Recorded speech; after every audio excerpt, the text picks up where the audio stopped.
साथियों नमस्कार, कैसे हैं आप सब लोग। साथियों आज बात करेंगे एक बेसिक क्वेश्चन पे, एक बेसिक प्रॉब्लम पे कि एंटी करप्शन मैटर में 482 सीआरपीसी के तहत एफआईआर क्वैश के लिए या प्रोसीडिंग क्वैश के लिए जाना चाहिए या नहीं जाना चाहिए।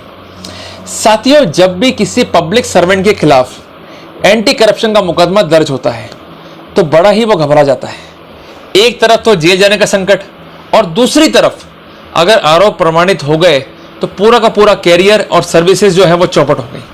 साथियों इस दोहरी मार से बचने के लिए पब्लिक सर्वेंट जिसके विरुद्ध कार्रवाई इनिशिएट हो चुकी है वो रश करता है टू द एडवोकेट कि साहब मुझे रास्ता बताएं, मुझे क्या करना चाहिए। और कई बार ये भी देखा गया है कि आप लोग ऑनलाइन सर्च करते हैं या सोशल मीडिया पे सर्च करते हैं या गूगल पे जाके जो है सर्च करते हैं, तो कुल मिला के एक ही बात निकल के आती है कि आपको 482 सीआरपीसी के तहत याचिका पेश करनी चाहिए।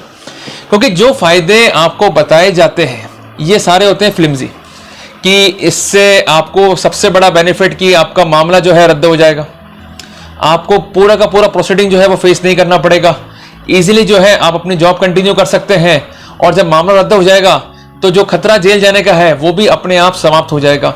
तो इन सब बातों को देखते हुए बड़ी प्रसन्नता मन में हो जाती है। ऐसा लगता है कि सर्फ एक्सेल हमारे हाथ में लग गया हो, कि एक बाल्टी ली, सर्फ एक्सेल घोला और दाग वाली टी शर्ट आई, उसमें डिप करी, निकाली और दाग साफ।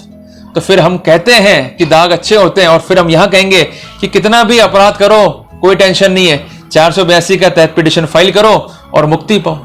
पर साथियों ये बात सही है या नहीं है, इस बात का हम करने वाले हैं आज लीगल पोस्टमार्टम, जिसमें आपको देना है मेरा साथ। और आज आप और मैं मिलकर यह तय करने वाले हैं कि हमें 482 सीआरपीसी के तहत एंटी करप्शन मैटर में जाना चाहिए या नहीं जाना चाहिए।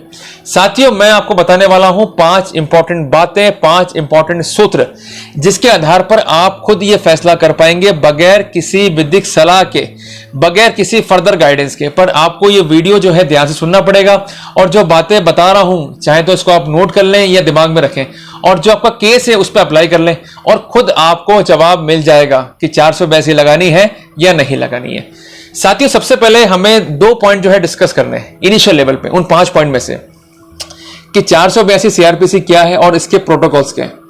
एक छोटी सी बात समझें कि जो कोर्ट है इनको बताया गया है गार्जियन, कि ये गार्जियन है आपके लीगल राइट्स के और संवैधानिक अधिकारों के। साथियों जब भी हमारे साथ अन्याय होगा तो हम जाते हैं कोर्ट में, बट उन कोर्ट से ऊपर भी कोर्ट है जो है हाई कोर्ट और सुप्रीम कोर्ट, और इनको स्पेशल पावर दी गई है कि अगर किसी मामले में प्रोसीडिंग का अब्यूज हो रहा है तो व्यक्ति इतना लंबा हैरेसमेंट नहीं फेस करे, जिसके लिए अगर आपको ये दिखता है कि प्रोसीडिंग का अब्यूज हुआ है, प्रोसीडिंग इलीगल है, तो आप प्रोसीडिंग को इनिशियल लेवल पे ही रद्द करते हैं, जिसे हम कहते हैं questioning power of the high court. इस बारे में सीआरपीसी दंड प्रक्रिया संहिता या कोड ऑफ क्रिमिनल प्रोसीजर की धारा 482 में स्पष्ट प्रावधान लिखे गए हैं। इस बारे में आप चाहें तो गूगल पे जाके सर्च कर सकते हैं। साथियों होता क्या है, जैसा मैंने आपको बताया कि जब आपको रेमेडी बताई जाती है तो वहां पर आप 482 के लिए जो है इमीडिएटली अप्लाई करते हैं। अब 482 क्या है, ये हाईकोर्ट की इनहेरेंट पावर्स है। तो अपेरेंटली अगर हम पॉइंट नंबर 1 को देखते हैं तो हमें एक सेटिस्फेक्शन अपने दिमाग में मिलता है, अपने दिल में मिलता है कि हाँ वास्तव में ये सही रेमेडी है, कि हमारे ऊपर जो केस बनाया गया है वो पूरा का पूरा गलत बनाया गया है। अगर हम इस प्रोसीडिंग को अवेल करते हैं तो हमें निश्चित रूप से जो है फायदा मिल जाएगा। तो हम केवल इसी बात को लेकर कि ये प्रोसीडिंग जो है काफी इफेक्टिव है, ये प्रोसीडिंग एफआईआर को डिसॉल्व कर सकती है, प्रोसीडिंग को जो है वो रद्द कर सकती है, तो वहां पर हमें फायदा होगा, मुकदमा रद्द होगा, हमारी जॉब बच जाएगी, हमारी सर्विस बच जाएगी और हम जेल भी नहीं जाएंगे। तो सिर्फ पॉइंट नंबर 1 जो है आपका डिसाइडिंग फैक्टर यहां पर नहीं है। अब हमारे पॉइंट नंबर 2 के ऊपर, ये वो प्रिंसिपल्स है जो सुप्रीम कोर्ट ने लेट डाउन किए हैं 482 सीआरपीसी को लेकर। 3 इंपॉर्टेंट प्रिंसिपल हमें आज समझने हैं। प्रिंसिपल नंबर 1 कि 482 सीआरपीसी की पावर को हाईकोर्ट जो है इन रूटीन मैनर एक्सरसाइज नहीं कर सकता कि मुकदमा आया और रूटीन मैनर में आपने प्रोसीडिंग को रद्द कर दिया। स्पेशल केस क्या है, रेयर केस क्या है कि जहां पावर का दुरुपयोग हुआ है वहां पर ये पावर जो है वो एक्सरसाइज होंगी।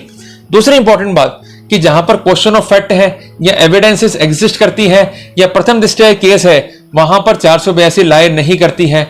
तीसरी इंपॉर्टेंट बात कि pure question of law involve है और ऐसी स्थिति निकल के आ रही है कि विधिक प्रक्रिया का दुरुपयोग किया गया है, वहीं आप 482 सीआरपीसी के तहत रेमेडी अवेल कर सकते हैं। तो पॉइंट नंबर 2 कुछ हद तक एक गाइडिंग फैक्टर है, डिसाइडिंग फैक्टर है कि हमें 400 में से सीआरपीसी के तहत जाना चाहिए या नहीं जाना चाहिए। अब आ रहे हैं पॉइंट नंबर 3 पे, अमूमन हमारे केस में क्या स्थिति होती है और हमें क्या करना चाहिए। एंटी करप्शन में बेसिकली स्थिति क्या होती है कि आपके पास जो है परिवादी आया, उसने आपसे पैसों की बातचीत करी, एलिज्ड बात, कथित बात है, उसके बाद उस डिमांड को जो है रिकॉर्ड किया गया, उसके बाद पैसे दिए गए, उस वार्ता को भी जो है रिकॉर्ड किया गया और अल्टीमेटली आपको जो है ट्रैप कर लिया गया। तो काफी मात्रा में एविडेंसेस जो है अवेलेबल है एंटी करप्शन के पास में।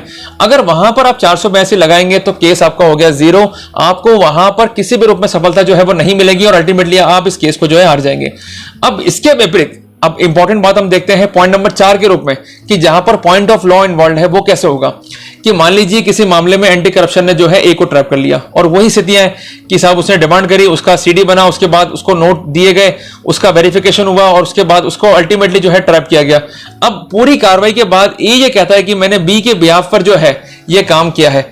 पूरे के पूरे केस में बी कहीं पिक्चर में नहीं था, पर ए के कन्फेशन से जो है बी पिक्चर में आ गया। अब लीगल पोजीशन क्या बोलती है कि ए के कन्फेशन से या किसी एक्यूज के कन्फेशन से कोई अन्य व्यक्ति जो है मुलजिम नहीं बन सकता है। तो ये हो गया प्योर क्वेश्चन ऑफ लॉ।